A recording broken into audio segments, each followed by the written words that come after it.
నోటీసులు అందించి వ్యక్తిగతంగా అవమానించారు, పరువు బజార్కు ఇచ్చారు, బలవంతంగా బ్లడ్ శాంపిల్స్ సేకరిస్తున్నారు. ఇది సిట్ ఇంటరాగేషన్ తీరుపై చార్మి ఆవేదన. రోజుకొకరి చొప్పున టాలీవుడ్ సెలబ్రిటీస్ విచారణ జరుగుతున్న సమయంలో ఆమె హైకోర్టును ఆశ్రయించడం సంచలనం రేపింది. ఇన్వెస్టిగేషన్కు హాజరయ్యే సమయంలో మరికొన్ని వెసులుబాట్లను కూడా కోరింది. చార్మి పిటిషన్పై వాళ్ళ హైకోర్టు విచారించింది. కోర్టు తలుపు తట్టారు. ఆర్టికల్ 20 సబ్ క్లాస్ 3 ప్రకారం బలవంతంగా రక్త నమూనాలు సేకరించవద్దంటూ ఆమె తరపు న్యాయవాది పిటిషన్ వేశారు. విచారణ తీరు సరిగా లేదని చెప్పిన ఆమె రక్తం, గోర్లు, తల వెంట్రుకల నమూనాలు బలవంతంగా సేకరించడాన్ని తప్పుపట్టారు. అలాగే సిట్ విచారణ సమయంలో తనతో పాటు లాయర్ను తీసుకెళ్లేందుకు వెసులుబాటు కల్పించాలని కోరారు.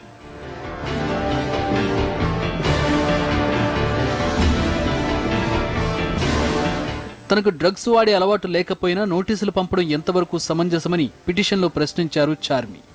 సిట్ తీరుతో తన పరువు పోయిందని వాపోయారు.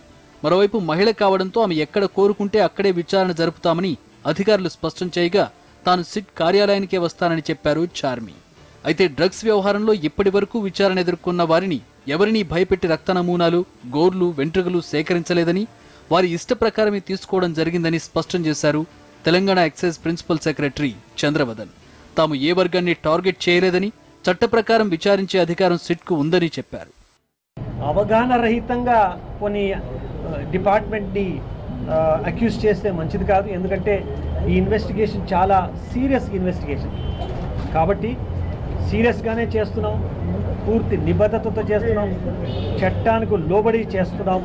మరి అదేవిధంగా ఇప్పుడు కొందరు వ్యక్తులు కోర్టుని ఆశ్రయించిన విషయం కూడా మాకు తెలిసింది. ఇంకా అధికారంగా మాకు పత్రాలు రాలేదు.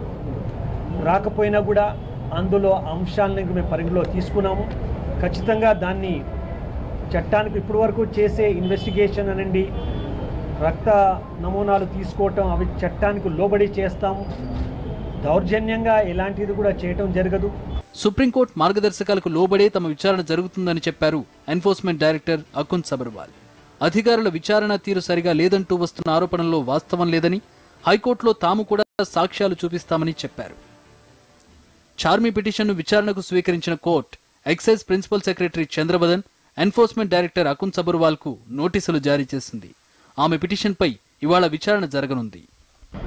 ఒక్క మనిషికి కూడా ఈ సుప్రీంకోర్టు ఇచ్చిన గైడ్ లైన్స్ మనమే దాటలే.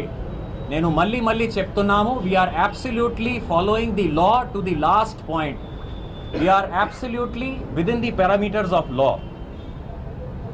ఈ ఇద్దరు లేడీస్కి వాళ్ళ నోటీసెస్లోనే రాయడం జరిగింది, మీరు ఎక్కడైనా కావాలంటే అక్కడే క్వశ్చనింగ్ చేస్తాము. దాంట్లో ఒక ఆమె ఎస్ఐటి ఆఫీస్ వస్తుంది, వాళ్ళ ఫాదర్ చెప్పారు కాబట్టి దాని గురించి ఎక్కువ నేను చెప్పము. ఇది ఎక్నాలెడ్జ్మెంట్ కాపీ మరియు ఇక్కడికి వస్తాము, ఇది కూడా చాలా క్లియర్గా ఉంది. ఇప్పుడు ఈరోజు కోర్టులో చెప్పడం లేకపోతే ఇది చెప్పడంకి నేను లేడీ ఉన్నాను. We have totally followed the guide lines. మరోవైపు నోటీసులు అందుకున్న చార్మి ముమైత్లను ప్రశ్నించేందుకు మహిళా అధికారులను నియమించాలని సిట్ భావిస్తోంది. వారి నుంచి కీలక సమాచారం రాబట్టడం కోసం నిపుణులైన మహిళా అధికారుల కోసం సిట్ వేట కొనసాగిస్తోంది.